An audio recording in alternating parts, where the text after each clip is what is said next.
प्यारे बच्चों, महाभारत के मोती इस सीरीज की आज की वीडियो में आप सभी का स्वागत है।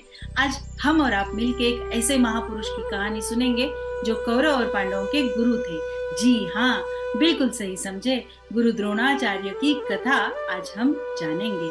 द्रोणाचार्य का जन्म महर्षि भरद्वाज के घर हुआ था, किंतु उनका जन्म और उनका नाम एक अद्भुत चमत्कार से कम नहीं था।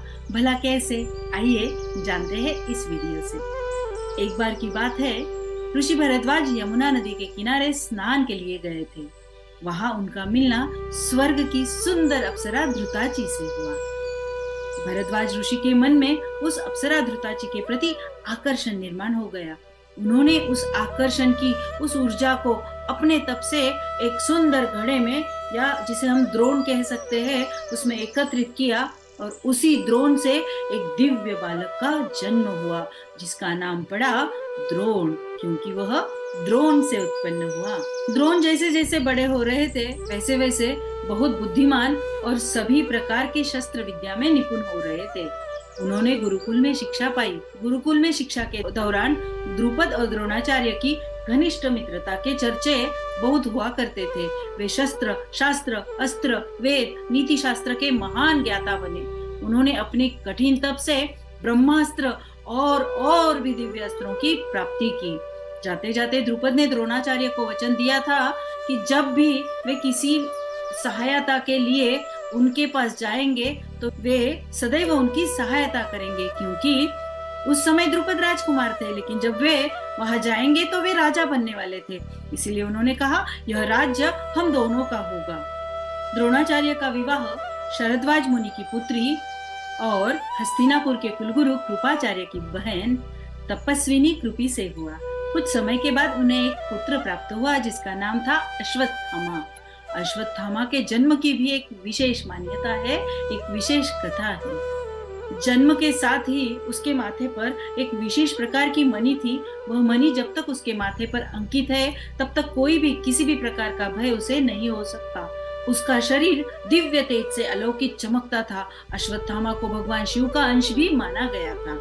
उस समय द्रोणाचार्य बहुत गरीब थे। अश्वत्थामा की माता उसे पानी में आटा मिलाकर सफेद रंग का पानी करके उसे दूध के स्थान पर पिलाती थी। परंतु एक दिन हुआ ऐसा, अश्वत्थामा अपने मित्रों के साथ गए थे। वहां मित्रों के माता पिता के घर पर उन्होंने असली वाला दूध चख लिया और उन्हें पता चला कि दूध ऐसा नहीं होता है। घर जाकर उन्होंने अपनी माता से यह बात की, माता आप मुझे क्या पिलाती है? वह आज मैंने जो दूध पिया उसका स्वाद बहुत अलग है। फिर माता को बहुत बुरा लगा। द्रुपी ने द्रोणाचार्य से कहा, स्वामी, आपका मित्र तो द्रुपद राजा है और उसने आपको कहा है कि जब भी कोई संकट हो तो उसके पास अवश्य जाना। द्रोणाचार्य को भी लगा, हाँ, मुझे जाना चाहिए, मैं द्रुपद के पास जरूर जाऊंगा, और वे द्रुपद के पास गए। लेकिन मुसीबत के समय जब द्रोणाचार्य द्रुपद के पास मदद मांगने गए तो द्रुपद ने उन्हें अपमानित कर भेज दिया। तभी द्रोण ने एक प्रण लिया कि मैं अपने इस अपमान का उत्तर अवश्य दूंगा, और उसी प्रण से वो वहां से घर लौटे। घर लौट रहे द्रोण के मन में अनेक विचार उथल पुथल हो रहे थे। उन्होंने यह ठाना कि जैसे भी हो वे कभी कहीं जाकर शिक्षा नहीं देंगे, किंतु घर के हालात के कारण और पुत्र प्रेम के खातिर उन्होंने हस्तिनापुर का न्योता स्वीकार कर लिया, क्योंकि इससे वे शिक्षा देंगे और बदले में सम्मान और जीविका दोनों भी प्राप्त होगी। वे हस्तिनापुर गए।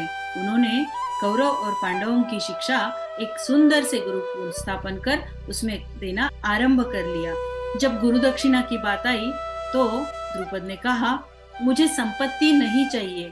आगे उन्होंने गुरु दक्षिणा के रूप में द्रुपद की पराजय की मांग पांडवों से की, और हुआ वैसा ही।